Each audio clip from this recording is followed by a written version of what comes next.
დედაენის დღეს ვიმყოფები ორდროპის ბაღში. როგორც ბევრი ქართველისთვის ცნობილია, სწორედ მარჯერი ორდროპმა თარგმნა ვეფხის თხაოსანი პირველად ინგლისურად.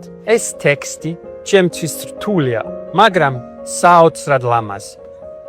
მოდით ვცდი ერთი სწრაფის საკითხვას. მეფეთა შიგან სიუხვე, ვით ედენს ალვა რგულია, უხსვა მორჩილებს ყოველი იგიცა, ვინ ორგულია. სმაჩამა დიდად შესარკი დება რა სავარგულია.